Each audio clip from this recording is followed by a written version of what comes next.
it up that I, Okay, well, there it is. All I did was just read my journal anyway, but yeah.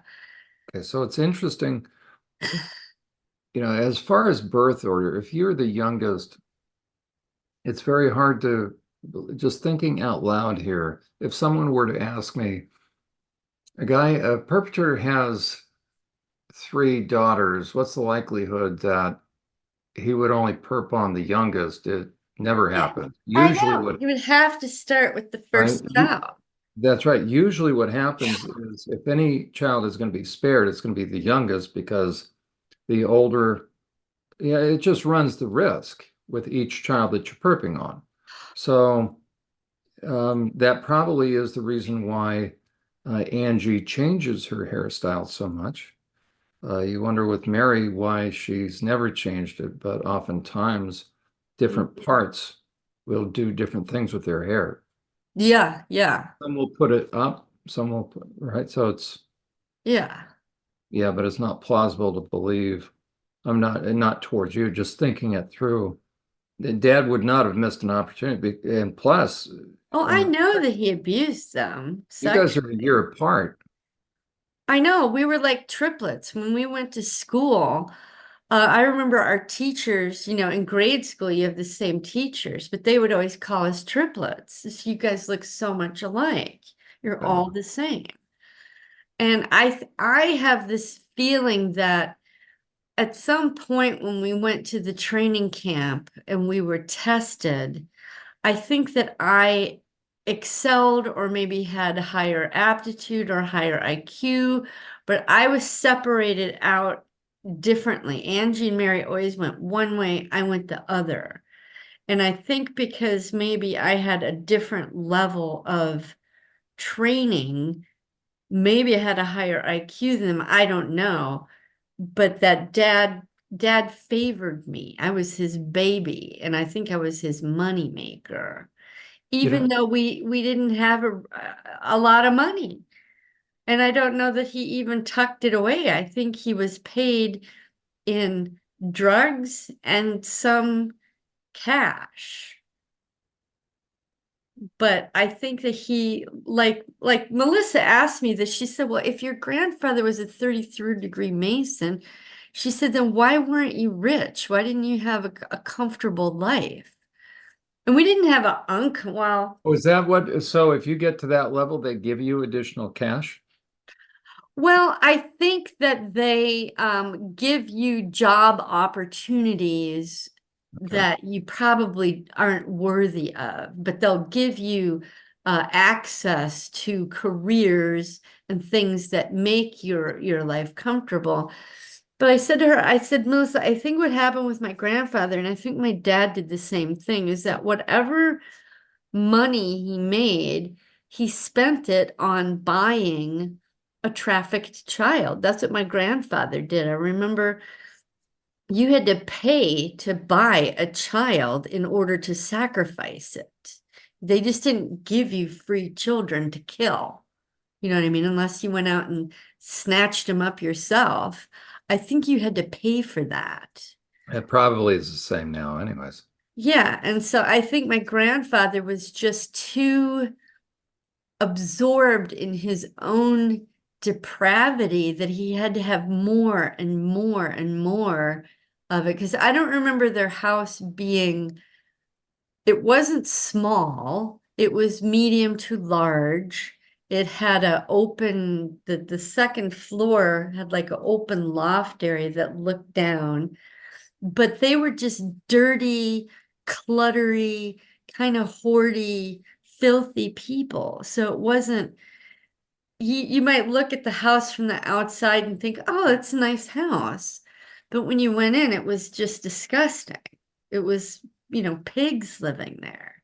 Just, Remind me, what did your grandfather do as an occupation? I don't know. I thought I knew. I found an entry for John Avers that I thought that he was a risk manager of a hospital, but then just recently went, and that had dug up like 10 years ago. And I thought, well, that must be how he accessed the drugs. But I looked at it again around February, and realized, no, he had the wrong middle initial of the man that I looked up. So that wasn't him. And I don't know. I can't find, I could find his obituary. I could find my grandmother's obituary, but I can't find what they did or where they did it. I even found an address of where they live, but when you look it up, the houses are new. And I know that they lived on a piece of property that had a little bit of farmland because they had a barn on it and their neighbors had kind of barns, but it's not farmland anymore. So Google doesn't show what it looked like in 1970 because I was born in 65. I figure I'll look, between 67 and because we stopped going there when I was 6, so that'd be 71. So, And what yeah, did your dad, I don't. remind me again your dad's occupation? He was an engineer in the army. His documents say that he ran what would be the equivalent of a big dump truck, basically. Then he worked at a place called, I think it was Bostrom, and he was an engineer there. And he either I don't know if he was not working as an engineer or what, but he made seats for trucks, like semi trucks.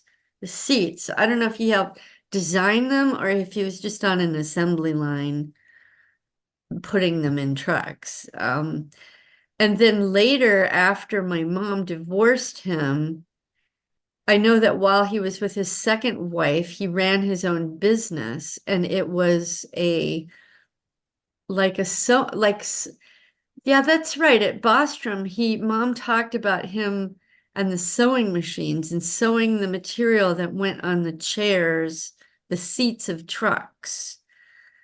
So, and then at his business that he opened, he was involved with sewing machines and sewing. And I don't know if you know what a bias is on fabric. That's where a fabric, you know how the fabric weaves horizontally and vertically. And sometimes if you want to do something with fabric, it will stretch because of that, and you don't want it to stretch. So if you can put it on the bias, which I think means setting it on a diagonal so that you can put pressure on it and it won't become misshapen. And he designed a machine. It was something that I went to visit him once with Angie at his shop when I was in Milwaukee because I thought she's going, she asked me to go. All right, so I went and, kind of, hi, Dad, you know, kind of after years and years of not seeing each other, but his business partner, Dennis, just was going on and on and on about how brilliant Dad was, and he had created this machine that could take fabric and easily put it on a bias and put it into like a cylinder that went through the machine and then you could cut it and then he could sell it. And apparently it was just like groundbreaking. But his shop was nothing special. I mean, it looked just like a middle class shop. His house was middle class. And so, I mean, if he made a lot of money, he blew it somewhere or hoarded it away or hidden it or what, I don't know. But I know seeing him the when I would get brought from the mansions back to the school, meaning the university, the driver and sometimes the handler would be with them, or sometimes the handler would drive me back, but would hand him drugs and money, an envelope and drugs. I just knew that it was drugs and money. Okay, and when you say to a mansion, so somewhere, so the school is I right think now. it was the university's like president and wife. That was one mansion, and I think maybe two or three more university heads that had very, wealthy homes, and then just different businessmen in throughout Milwaukee that were rich. I think they all lived along that Lakeshore Drive. That makes sense. So your sense is that the university president and others. Yeah, he went by an alias. His name was No, wait, I'm sorry. Back up just for. So how did this information? How did this come to you? oh, I wrote it in my journal. His name in real life was Stunkley, but in my Okay. journal, when I talked about them, I talked about them by the name of Gruber. The Grubby Grubers is what I thought of them. So I don't know if that was an alias they used or just a name that I came up with because whatever. But I knew that that was the president and his wife. And that's where You had Sam, mentioned about Stuckley that you remember your dad saying. yeah, so like stinky, stucky, stunkly, and fuck that stunkly, da, da, da. He didn't he didn't respect. I mean, you know how psychopaths will always kind of revere another psychopath above them and then talk nasty of one below. When if he was in his presence, he would grovel. Yeah. But outside of his presence, he would badmouth them. I think because Stunkley didn't give him a whole lot of respect or credit. Plus, Dad wasn't allowed to go to their homes. He had to wait at the university with the other like lower level psychopaths and whatever they did there. And okay, so And I think maybe Angie and Mary stayed there as well. I mean, because I was stayed behind, trained, huh? stayed behind. Yeah, with dad, because I think I got trained to be an assassin. That's why I had the different higher level athletic training.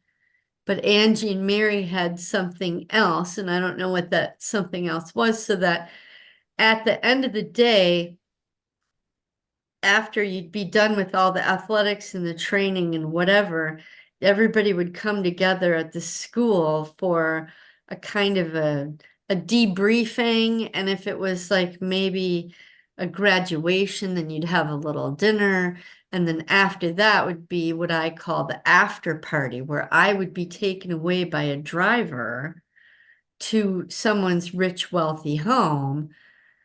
And that's when Sailor would come out. He would be the boy sex slave, but also he was, it's just so crude to say it, but he was made to take his hand, put it inside of a woman's vagina and manipulate her while on my hands and knees, and then a man, this is Gruber and his wife, the president and his wife, then he would be raping me either vaginally or anally while I manipulated her with my hand, and then he would put a dildo or a cattle prod or some device inside of my other orifice that he wasn't in and then electrocute me. And in doing so, the electrocution went through me into her through my hand and also him through his penis. And they would orgasm. And they called me the electric sailor. And while this was happening, I know Okay, it's what? just, Yeah, keep going. Keep. Oh, and while this is happening, Sailor would get so full of energy and so angry and so he would just start turning into a nasty, you nasty bitch, you cunt, you fucking slut. Blah, blah. He would talk like a sailor and say, you motherfuckers. And they got turned on by being degraded and demeaned. And also the electrification that came through my body into them. Right. And so they would have this. I think it was like by accident the first time he was fooling around, but because they were so energized by it, hadn't had an orgasm like that in years, kind of thing. Um, that they touted me. After 3 or 4 times, they started to get bored with it. So they started to tout me as the electric sailor to all their friends and buddies and pals. And so then they trafficked me to their friends, buddies, and pals. But my dad was still back at the university with Angie and Mary with whatever they were going through. I don't know what was, they were probably having some sort of orgy there, like a lower level thing. But then at one party, like I said here, there came a need because they knew I had been trained to cut someone's throat or decapitate them, because I was taught to decapitate from behind or cut the neck from the front, always standing behind the person, or to smash someone's head to bits or their whole body to bits. Is They that knew the I could, smashing of pumpkins kind of thing? yeah, they knew that I could kill, but they needed to kill in a more subtle way. They couldn't just have one of their guests have their throats cut or be decapitated or smashed to death. So the handler took me off into a different room and conditioned me how to strangle a person and to use this scarf. And so kitten or sailor would lure that person in sexually, get them to let their guard down, and then they would move around to the back of the person's head, wrap the scarf around, making them think that it was some sort of sex play. And then sailor would put his feet on their shoulders and choke them out. And just using that leverage force of the feet against the shoulders and the hands against, because I was only 8 years old. I'm thinking, I started the training at 6. So I'm thinking 7, 8, 9 years old. They needed to be able to kill off like a business competitor or someone who's talking too much or whatever, to be able to kill them in a way. I was taught to not to wrap the scarf in a very specific way so that it was covered the most surface area so that you could strangle them without leaving a line or a mark, if that makes sense. And so they would kill off, they would invite these people to their parties, say, oh, you got to try this electric sailor, and sometimes we would do the thing with that person, but maybe at the end of the process, it was always different for each one. Then, someone would like slide the card under the door, The Joker the card. Joker card, slide that under the door, and that would be my cue to get, there's a scarf somewhere by the bed somewhere, find it and do your thing. And so that's where that happened. Yeah, this Isn't that mind-blowing? I say this and I good. remember You it and you I write it interpreted my down and I think, right. You interpreted my facial expression. Okay, now. because in my mind, I'm thinking the same thing. It's like, are you fucking kidding? Is this really real? And I'm like, well, it has to be because I'm not making this up. Who would ever make that up?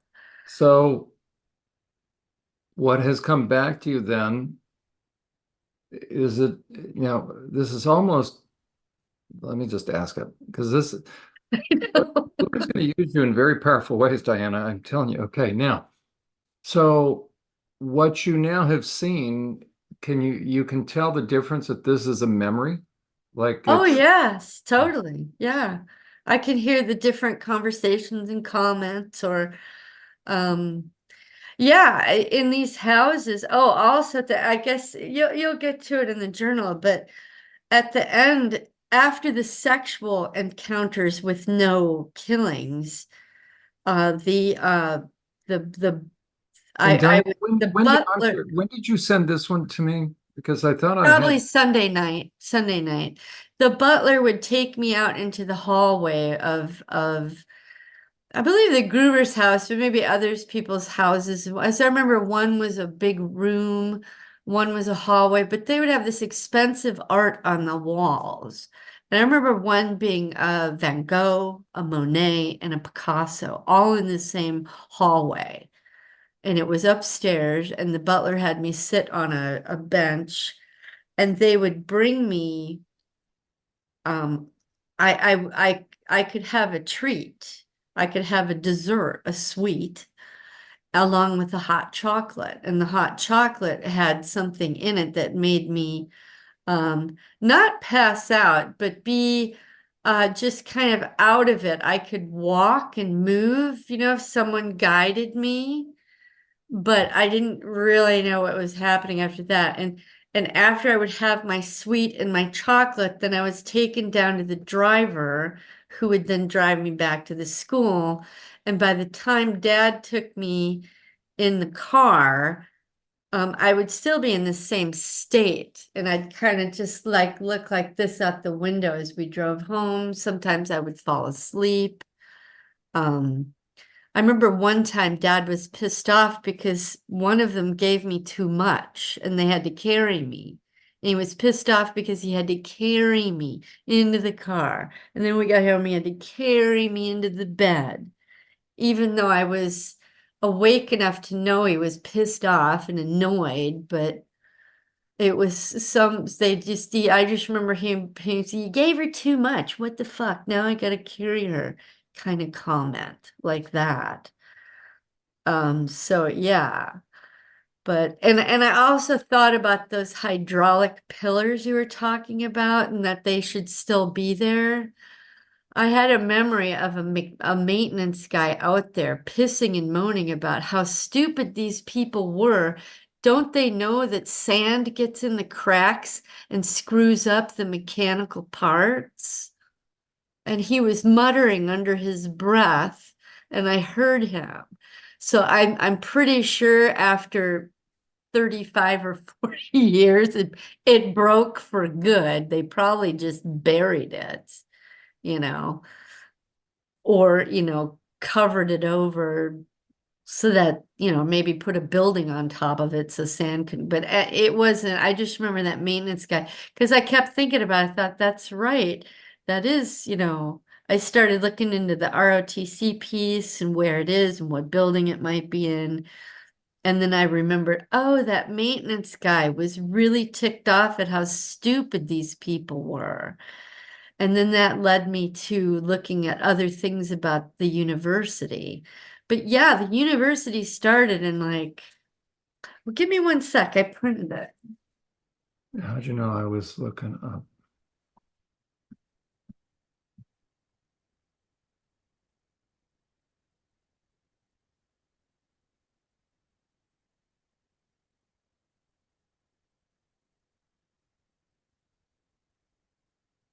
Yeah, here it says from downtown to Mequon in 1983. Now, Mequon is the location that I showed you. So the school was in downtown Milwaukee on 33rd, between 30th and 33rd Street, right? So that's a Masonic thing.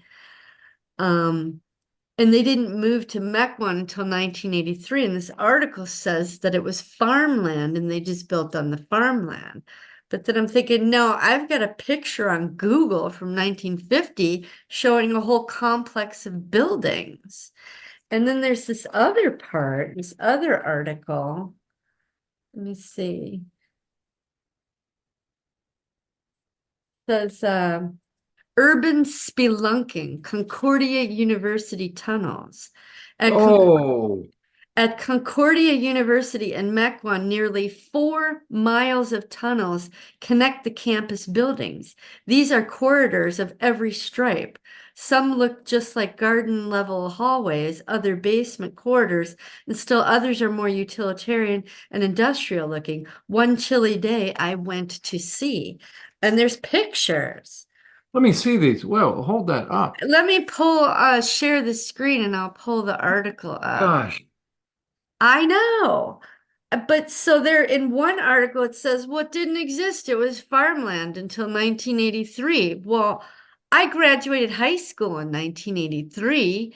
So it's 1973 that 10 years earlier, I was there in those buildings. So why they're lying about that, I don't know.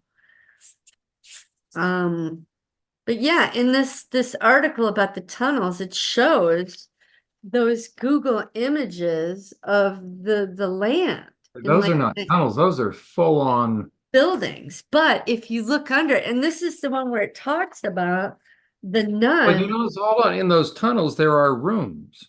Yeah, look at this one. I need to just share the screen.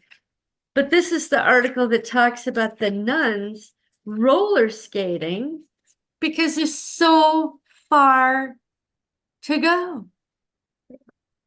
Nuns roller skating through these hallways. So let me find this And you're going to have first. to, if you start your YouTube, you're going to have to do a whole thing on this because, yeah, the question is if it's still, if photographs still exist that predate what that stupid article tries to I purport. know. So I was like, they're trying to cover up something. And I then was why are trying there to find none? out, I was trying to find out what the buildings were before the university moved in 1983. And there's nothing there. All right, so how do you share screen Oh, it's here? under, Oh, here it is, share screen. Okay. yeah, yeah, there you go. Do you see that? No, it hasn't come up yet.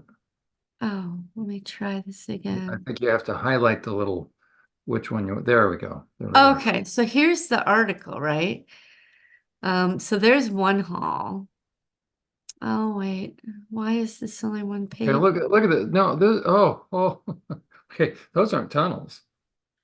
Right? I know. So Okay, here's like the one you see what's going on over in Israel with the oh whatever. yeah, I've Those are seen those tunnels. too. So there's that. Here's this type of tunnel.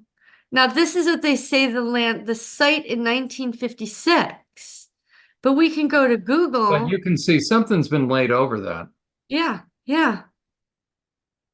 Look, that's The clear. site in 1960, look at There we all those go. buildings. There Now we they go. say they didn't move in until 1983. So what is this in 1960? That's Unless right. not a military complex of some sort. And how many of those buildings are still there in the state? Used as like the university now. Yeah. Yeah. It says in no time at all, the former farmland was transformed to 14 building campus with more than 500,000 square feet of indoor space.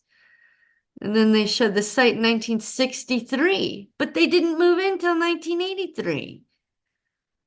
The site in 64, 95. Two images of the chapel under construction. Yeah, there's another Yeah, hallway. which looks, hold on, that looks identical to the other ones we Mm-hmm. just saw. Mm-hmm. Right. And so here's this, those underground passages connect everything. Residence halls, classroom building, sport facility, chapel, administration office. Says you can literally go almost everywhere on campus without going outside. Here's another one. Take this child and make him grow. And what is that? Hold on a second. I don't know. It's Okay, now, well, isn't this for a university? yeah, yeah. I don't know what these symbols What are. what phrase is that? I don't know. Never heard of it. But 1847. What is 1847? I don't know. I guess I should read this article. I just put it to That's the okay. side. Take I don't think wow. that's when the university began. I don't know. The color scheme of the tile, blah blah blah, and then you've got this and their chapel, stained Can you go back glass. up for a moment? Yeah, this Okay. one. Now to the crucifix, because in Missouri Synod, you're not going to have, A crucifix. and you're not going to have nuns. So, I know, I thought that was strange too. Since the wood panel on the left of Jesus' feet is where the statue of Mary that we took down okay, over the okay. chapel. So does this mean that, let's see, So this statue is of Mary that we supposedly took down Mary. over the chapel, and when this, you can still see the silhouette. Okay, so this means that this was a Catholic. It must have been. It says there are a lot of old and new elements in here. We have kept a lot of the original school sisters. The Okay, wall so that's etchings why are there's original. none. So this was a Catholic facility prior to Concordia purchasing it. Then why are they aligned so much in that? Why are they saying it was just farmland? You know? Yeah, Um, this is a Catholic thing prior to. yeah, it says it's the only blue-robed Jesus that you will find because it had depicted Mary and we just replaced the head. Okay, so this was a Catholic facility. It had to have been then, huh? Huh. I don't know. It's this nearby space called the Undercroft, the baseball team, blah blah blah. Here's more Oh, stained okay, glass. because now it makes sense that this would have been like an orphanage or a school because now Look at that, these tunnels. see the whole thing. Okay, now that reference to take a child and make him grow. So I bet this was an orphanage.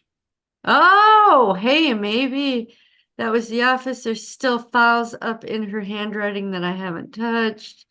And here's the nuns skating through. So the plant manager, Sister Mary John, would use a bicycle to get from end to end through those tunnels. The bike riding was definitely practical through the plant. That was the head of the maintenance means of getting around. The roller skating might have been a little bit of fun.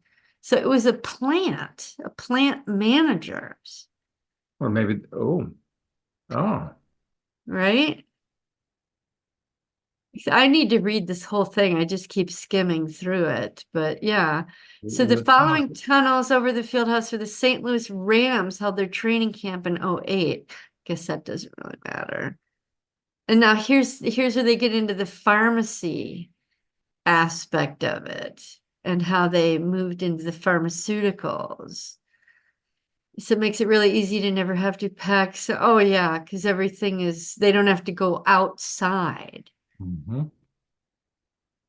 And that's that. But let me see this article. Let me find this one. I don't know how to make that go away. From downtown to Lakeside. 1983 move to Mequon. That should bring it up.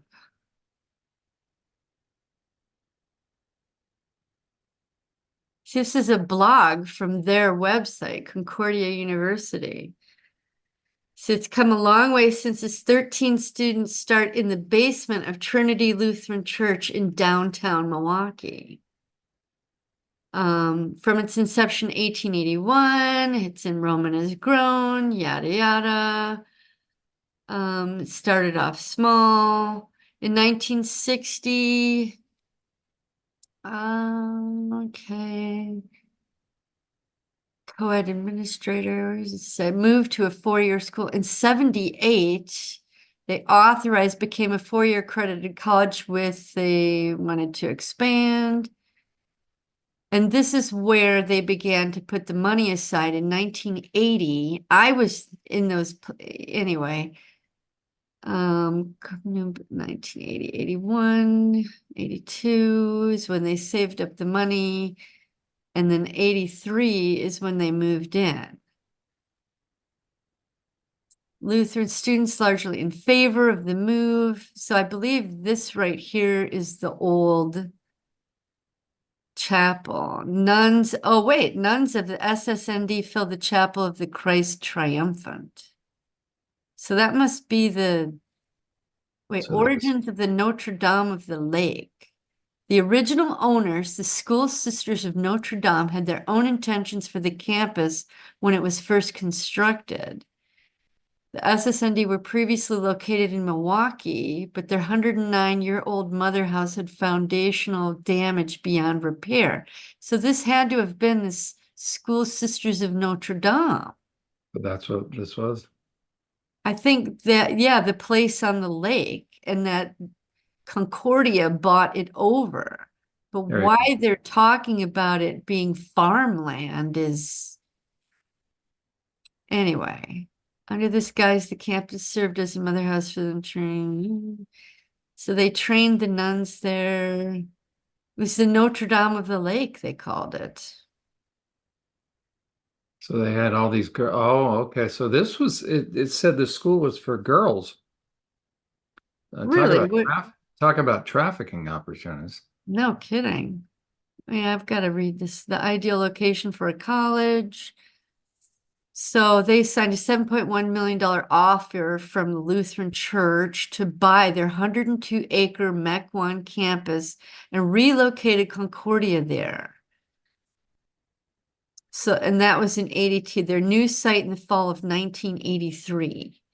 So with the purchase finalized, plans to relocate were set for 83 to 84. So perhaps that was a Catholic nunnery.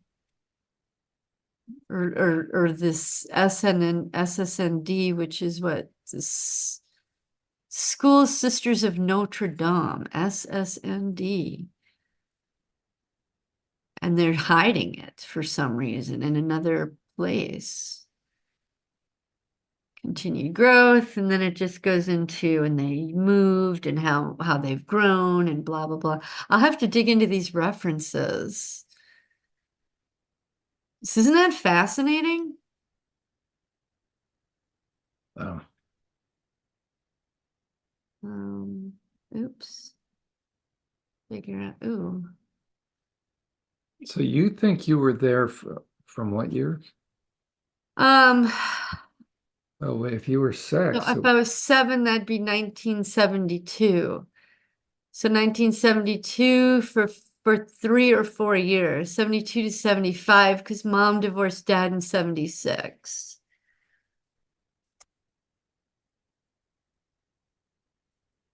and as far as you remember, the obstacle course was right there at the college. Yeah, yeah. At the one by the lake. So I guess now the question is, was that a part of what would the nuns be doing with a hydraulic obstacle course? Right, unless, there had to have been some sort of military presence there. Oh, wait, let me cancel that. Okay. Because where would they get that money? Right, or even why would they want it at all? What do you need pillars that move up and down for? I Yeah. mean, or horses and dogs. What do nuns need with horses and dogs? So I don't know. Oh, I don't know. So it's right along the lake. It's on the lake. Yeah, I think based on that, You wonder if switchback, there was a series of docks or something near. maybe. Yeah. I mean, it's a great lake. I mean, it would be, you could certainly move people through water, take them to that place, put them in the tunnels, and maybe those tunnels went down to, I mean, Chicago would have been 2.5 hours away. I'm sure that they could make tunnels go that far. I mean, Alan talked about just complete underground cities that these tunnels have made. That's what they talked about. What do they call it? The continuity of government, that if, Yeah. shit hit the fan and there was nuclear fallout, that all of the politicians and the elite could go underground and live there for, you know, decades until it got safe up top. That there's literally cities underground everywhere. And when I was in the army, I went to Berlin just as like a little vacation. And there's a complete underground city under Berlin. I mean, it's like going into a mall down there. I don't know if you're aware of that. But yeah, it's like a mall underground, except it's the size of a city. Me and my girlfriend went down there. We were just blown Is it well away. known? Do you have pictures of this? In Berlin, yeah, yeah, it's part of their because Berlin is cordoned off. You know, the English had a part, the French, the Germans, and four different countries had a piece of Berlin, and it was walled off. So Berlin couldn't expand out; it could only go up or down, and so they did both. But yeah, Berlin has a whole underground city under it. And I've been down there. And I remember she and I ran into a couple of guys. They took us to their place. I remember sitting in their living room and them talking about wanting to go downstairs into the basement. And I was freaked out. It's like every little part I was remembering this about a week ago. Every part in me was screaming, "Don't you dare. Don't Mm. you dare. It's dangerous. It's bad. It's satanic. Don't do it." And my girlfriend's like, "Yeah, let's go party." And I said, "No, no way. We need to get out of here. We need to get out of here now." And I thank God for whatever parts it was at that time, but I listened and we got the hell out of there. I remember she was pissed off at me because she thought it was going to be a great time. And I knew we were going to get in big physical danger down there because I just knew it. And I could never explain it to myself or to her until now.